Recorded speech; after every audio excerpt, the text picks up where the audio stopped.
Es preocupante que la iglesia haya olvidado por qué hay separación de iglesia y Estado.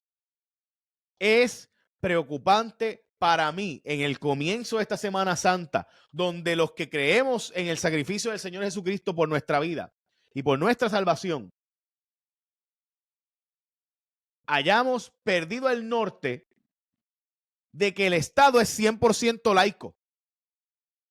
¿Por qué razón el Estado es secular y no es cristiano? ¿Por qué el Estado tiene la total separación de iglesia y Estado? En el caso de Puerto Rico, porque eso no existe en la Constitución de Estados Unidos. En Estados Unidos no existe total separación de iglesia y Estado en su Constitución. Eso fue una decisión de los tribunales. Pero para que usted tenga la idea, había estados en Estados Unidos donde había una religión oficial del Estado. Virginia tenía una religión oficial. Y si usted no iba a la iglesia los domingos, a la iglesia que en el equivalente de hoy día sería episcopal, usted era multado y podía ser llevado preso si no tenía una buena excusa para no ir a la iglesia. O sea, Estados Unidos tenía leyes dominicales, se llamaban las Blue Laws, las leyes azules, que obligaban a que usted tenía que guardar el domingo e ir a la iglesia el domingo. O usted podía ser encontrado en delito y ser multado. La total separación de iglesia y Estado no es un asunto federal. En el caso de Puerto Rico es un asunto local, doméstico. Puerto Rico pidió poner en su constitución la total separación de iglesia y Estado, frase que no existe en Estados Unidos y su constitución, que fue una interpretación judicial del Tribunal Supremo. Y el Tribunal Supremo de Estados Unidos resolvió la separación de iglesia y Estado. Pero no es una disposición constitucional. Y la iglesia cristiana cada vez más demuestra que ha olvidado por qué existe ese lenguaje en la Constitución. Cuando Puerto Rico, para los que no saben qué diablos es la Constitución, porque también esa es otra, desgraciadamente aquí opinamos y hablamos sin partir de los puntos básicos. La Constitución, gente, es la ley que se aprobó por el pueblo, que establece la base de todos los derechos del pueblo y los deberes, potestades y poderes delegados por el pueblo para la creación de un gobierno. Es decir, el gobierno puede hacer lo que el pueblo le autorizó a hacer a ese gobierno, lo que el pueblo le cedió a través de una constitución para que ese pueblo, ese lenguaje escrito, ese gobierno implemente eso que se escribió y eso que se aprobó por el pueblo con su voto. Y 100 personas en la delegación constitucional constituyente se reunieron, entre ellas 2 mujeres, y escribieron la Constitución de Puerto Rico para el 1950 al 52. Y esa Constitución, con sus imperfecciones, es una gran Constitución. Y establece esa Constitución la separación de iglesia y Estado, porque la iglesia protestante fue a pedir que hubiera la total separación de iglesia y Estado, porque el Estado era laico, el Estado era secular, el Estado no era creyente, pero actuaba como si fuera católico, actuaba como si fuera de la iglesia universal en aquellos momentos, católica, apostólica y romana. Y en Puerto Rico, donde no hubo separación de iglesia y Estado por muchos años, hasta la invasión de Estados Unidos, donde entra la iglesia protestante y se dividen en Puerto Rico y la iglesia protestante, espacios donde la zona oeste, la iglesia presbiteriana y la adventista tenía mayor prominencia que la metodista, que vino a San Juan y bautista, etcétera, y se dividieron por partes Puerto Rico para evangelizar o convertir al cristianismo, porque en aquellos tiempos se entendía que el catolicismo no era cristiano, cosa que siempre ha sido un debate de las iglesias, que no voy a entrar ahora. Para mí la iglesia católica es una iglesia cristiana, pero para mucha gente en el protestantismo es una iglesia mariana, no cristiana. Y ese debate yo no voy a tener aquí, porque ahí sí es verdad que nos vamos por ahí para abajo. Pero en el proyecto de libertad religiosa, con el cual yo puedo estar de acuerdo en su exposición de motivos, pero que hay que tener cuidado en su implementación, a la iglesia se le puede ir la mano olvidando el origen de la separación de iglesia y Estado, que fue que en Puerto Rico la iglesia protestante fue a la convención constituyente y le pidió, vayan al diario de sesiones de la convención constituyente del Estado Libre Asociado de Puerto Rico y van a leer en el diario de sesiones toda la discusión que se dio por esas 100 personas delegadas por el pueblo, electas por el pueblo, para representarnos, para escribir una constitución autorizada por la ley 600 federal de los Estados Unidos, que le permitió a Puerto Rico formar su propia constitución. El gobernador electivo fue en el 48, la constitución fue en el 52, pero el 50-52 empezó ese proceso de descolonizar a Puerto Rico, de embuste, seguimos siendo colonia, pero se le dijo al mundo que Puerto Rico iba a dejar de ser colonia una vez aprobara su propio gobierno con su anuencia. Y así fue como logramos nosotros escribir nuestra constitución del Estado Libre Asociado de Puerto Rico en el 1952, aprobada por el pueblo, rechazada unas disposiciones por el Congreso, regresada y aprobada entonces por el pueblo, y finalmente el 25 de julio se celebró oficialmente la Constitución de Puerto Rico, del Estado Libre de Puerto Rico, te gusta o te disgusta, esa es la que hay. Y eso tuvo un lenguaje porque la iglesia metodista, la iglesia bautista, la iglesia pentecostal, la iglesia adventista del séptimo día y las iglesias en general fueron a pedir la total separación de iglesia y Estado. Y en el diario de sesiones,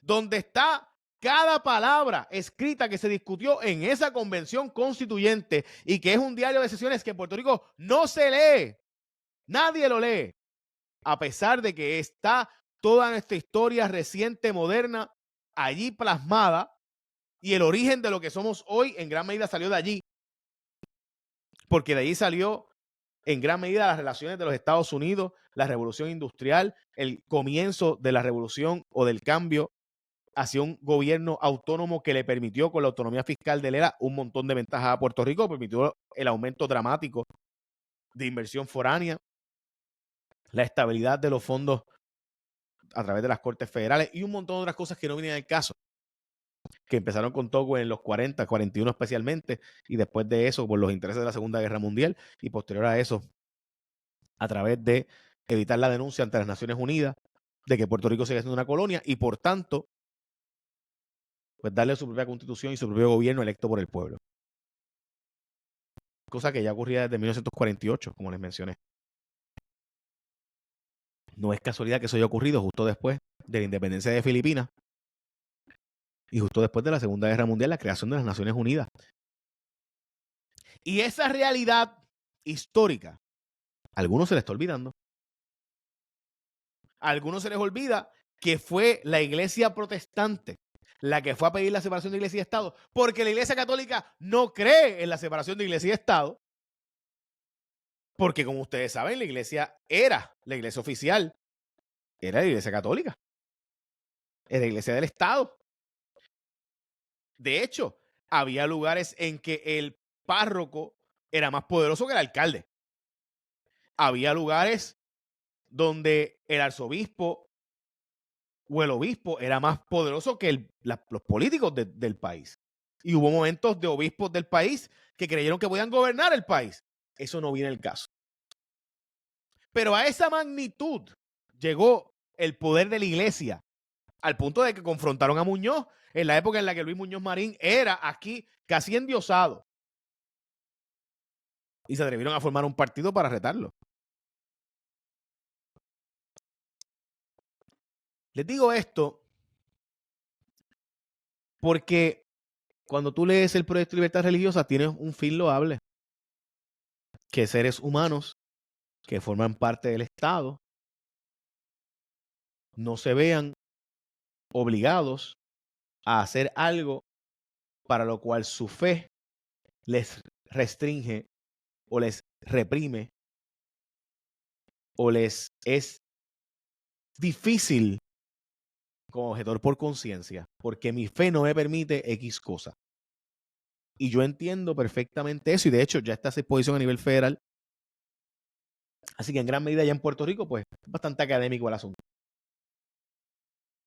Ahora, el problema no es esa intención de que, bueno, si este empleado público tiene esta objeción y puede darse un acomodo razonable, es adventista el séptimo día, no trabaja los sábados, y se le puede dar un acomodo razonable para que trabaje domingo, o trabaja los viernes en la noche hasta sábado de la puesta, porque el sábado bíblico o el día bíblico es de la puesta de sol a la puesta de sol. Pues si usted es adventista, pues que no se te presiona a trabajar los viernes en la noche, porque ese es el día sagrado y se le puede dar un acomodo razonable. Eso es una cosa. Otra cosa es que usted en la implementación de esta ley abuse y deje sin derechos a terceros, que obviamente se supone que la implementación de la ley no ocurra. Yo sé, gente, se supone que no ocurra, pero aquí se supone que no se abusara de las tarifas y se supone que eso solamente ocurriera en momentos de guerra. O sea, darle al presidente el poder de establecer tarifas era algo que se entendió que era solamente en momentos de guerra y de alta necesidad. Por eso es que el presidente tiene que decir que esto guerra contra el fentanilo cuando pone las tarifas contra México y Canadá. Esto es un asunto de una guerra contra el fentanilo. ¿Embuste? Una política económica donde hay personas que creen en la coalición republicana o en la coalición MAGA, que creen en las tarifas como un mecanismo para obtener ingresos, para poder obtener dinero para el gobierno federal, y otra gente que cree que esa es la forma de obligar a negociar como coalición. Así que en la contradicción de las tarifas se usan para presionar, para obligar a negociar a un mejor acuerdo conmigo. Esa es una teoría de un grupo de republicanos, de un grupo de MAGA. Y hay otro grupo de MAGA que dice, no. Esa es la forma de obligar a obtener ingresos para poder yo subsidiar mi industria y que regresen las industrias a trabajar en Estados Unidos. Y eso es precisamente lo que estamos hablando ahora. En este caso, la ley o la intención era una cosa. Claro que la ley por la cual deportaron al salvadoreño, que de hecho ya está Bukele en Casablanca, la ley se hizo para en momentos donde hubiera un enemigo en el 1798, donde un enemigo del país que estaba en Estados Unidos pudiera ser deportado por ley en caso de que esa persona se encontrara que pudiera estar haciendo un acto de espionaje o cualquier otra cosa. Un enemigo del Estado. En estos casos que hemos visto, se está abusando. Así que una cosa es lo que dice el texto de la ley y otra cosa es lo que se implemente. Así que aunque la intención legislativa sea proteger al cristiano, cuidado con que no terminemos aplastando al no creyente o aplastando a la persona con quien yo no quiero relacionarme. Porque si algo nos mandató el Maestro Señor Jesucristo, es que nuestro rol no es, como creyentes, juzgar. Nuestro rol no es señalar y rechazar a ese tercero que siente que nació en el cuerpo equivocado o que es de otro género. Nuestro rol como creyentes es darle confort a esa persona de que en Cristo Jesús hay salvación para todos y todas y que no hay pecado más grande que el creerse uno más grande. Que no existe tal cosa como que es más pecador aquel que comete actos contrarios a la Biblia que yo que estoy juzgándolo. Es el mismo pecado por cuanto todos pecaron y fueron destituidos de la gloria de Dios. Por cuanto todos pecamos. Todos. Y en el comienzo de la Semana Santa, ver que utilizamos un proyecto de libertad religiosa por razones políticas. Y nos vamos de vacaciones. Y seguramente dirán que son retiros espirituales para santificar las fiestas, como diría el tercer mandamiento del catolicismo. Que no es bíblico, dicho sea de paso. En la Biblia no aparece ese mandamiento por ningún lado. Santificar las fiestas no aparece en ningún lado en la Biblia. Solo está en la Biblia. Éxodo 20, están los 10 mandamientos. Si a usted no le gustan los 10 mandamientos, pues no hay problema, no los obedezca, haga lo que usted quiera, pero no me vengan con cuentos. Y la labor de la iglesia no es censurar a aquel que está buscando un servicio del Estado. No es rechazar a aquel que está buscando una vivienda. Esa no es la labor de la iglesia. ¿Por qué los cristianos insistimos tanto en alejarnos de Cristo y en el modelo y el ejemplo del evangelio? ¿Por qué? ¿Por qué nos cuesta tanto ser como Jesús? No el que predicamos. Porque las iglesias nos encerramos y decimos que queremos ser como Jesús. Pero que mucho nos lo disimulamos. Que mucho lo disimulamos. Por eso yo no me llamo mismo cristiano, yo soy creyente. Yo soy creyente. Porque cristianos son los que se parecen a Cristo. Y yo no me parezco.